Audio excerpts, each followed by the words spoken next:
से बीजेपी की सरकार उनके सहयोगी दलों के साथ मिलकर बन रही, यानी एक बार फिर से जनता की पसंद में प्रधानमंत्री नरेंद्र मोदी सबसे आगे नजर आ रहे हैं।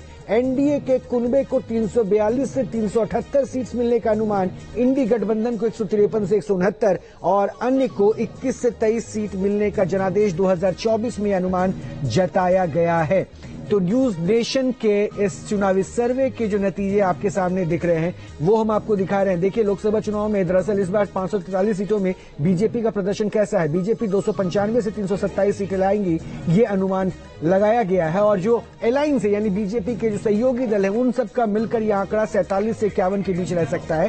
कांग्रेस 62 से 68, जबकि कांग्रेस के जो गठबंधन यानी इंडी अलायंस वो 91 से 101 के बीच ये आंकड़ा इसे लेकर जा सकती है और अदर्स 21 से 23 सीटों के बीच पहुंचेंगे। अब हम आपको जरा उत्तर प्रदेश के आंकड़े पे ले चलते हैं, क्योंकि ये कहा जाता है कि दिल्ली का रास्ता लखनऊ होके आता है। तो लखनऊ में इस बार क्या, उत्तर प्रदेश में के दिल में क्या, बीजेपी की 67 सीटें, समाजवादी पार्टी को 9 सीटें, बहुजन समाज पार्टी यानी बीएसपी को 3 सीट और कांग्रेस को 1 सीट हमारे इस सर्वे में मिलता नजर आ रहा है।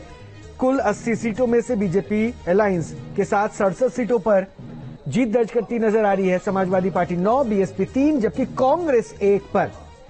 यह आंकड़ा हमारे इस सर्वे में अभी 80 सीटों के जो उत्तर प्रदेश के रुझान दिख रहे हैं, एक आकलन दिख रहा है, एक अवलोकन दिख रहा है, वो हम आपको बता रहे हैं जो हमारे सर्वे में आया है। और इसमें यह लगभग दिख रहा है कि बीजेपी यहां पर बड़ी बढ़त लेती हुई नजर आ रही है इंडिया अलायंस के साथ। आलोक पांडे जुड़ चुके हैं। आलोक, सर्वे में एक बार फिर से बीजेपी और अपने सहयोगी दलों के साथ अच्छा परफॉर्म करती नजर आ रही है, इसे कैसे देखें?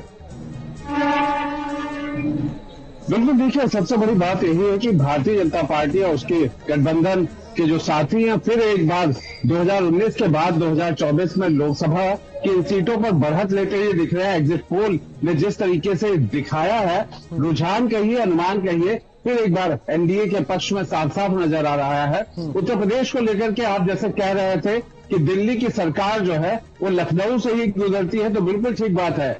यहाँ पर अगर साफ कहें एनडीए आगे चल रही है, एनडीए ने बढ़त बना ली है, मजबूत बढ़त बनाई हुई है। दूसरी तरफ समाजवादी पार्टी की बात करते हैं तो निश्चित तौर पर समाजवादी पार्टी ने बहुत सीटों पर टक्कर दी, लेकिन अंततः अगर कहा जाए रुझान के तौर पर और जो एग्जिट पोल है उसमें 9 सीटों के आसपास आ रही है। लेकिन जो सबसे महत्वपूर्ण बात है कि बीएसपी के लिए अगर हम कहें तो इतनी जो अगर आमने सामने की टक्कर में बीएसपी 3 सीट ऐसी हैं जहां पर वो आगे बढ़ती हुई दिख रही है और एग्जिट पोल पे जीत का पूरा उसे दिखाई पड़ रहा है कि बीएसपी के कोटे में जा सकती हैं। अगर इन सीटों की हम बात करें तो सबसे पहले घोसी पे वो पहले से भी कहीं ना कहीं एक उसका मजबूत इंटैक्ट वोट बैंक रहा है। ये अलग बात है, घोसी बहुत ही वीवीआईपी या हाई प्रोफाइल सीट हो गया है क्योंकि राजभर का बेटा वहां से प्रत्याशी है।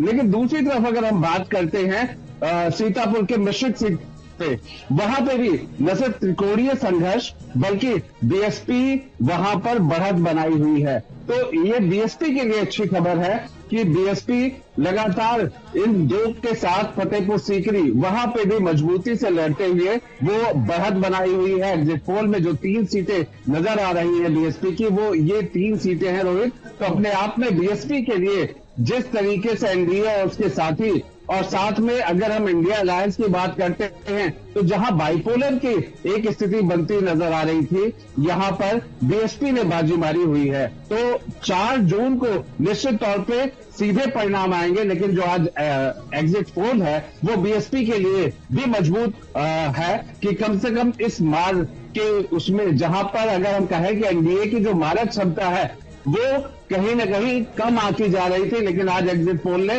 फिर दिखाया कि एनडीए अपने बढ़त में है और बीएसपी ने भी अपने आप को उन जगहों पे मजबूत दिखाया जहां से वो पहले से ही मजबूत रहा करती थी। प्रत्याशियों के भी कुछ ऐसे अगर कहें कि मैथमेटिक्स रहा, कुछ इस तरह का समीकरण रहा जहां बीएसपी ने बड़ी समझदारी के साथ प्रत्याशी उतारे और मिश्रिक और फतेहपुर सीकरी उसके सीधे उदाहरण है जहां पर बीएसपी जी का प्रत्याशी जीत के लिए बिल्कुल अगर हम कहें कि हमारा एग्जिट पोल उनकी जीत को दर्शा रहा है। जी बिल्कुल, बहुत बहुत शुक्रिया आलोक इन तमाम जानकारी के लिए। तो उत्तर प्रदेश के ये आंकड़े भी हम आपको दिखा रहे हैं और अब हम आगे बढ़ रहे हैं, देखते हैं नेशन फर्स्ट।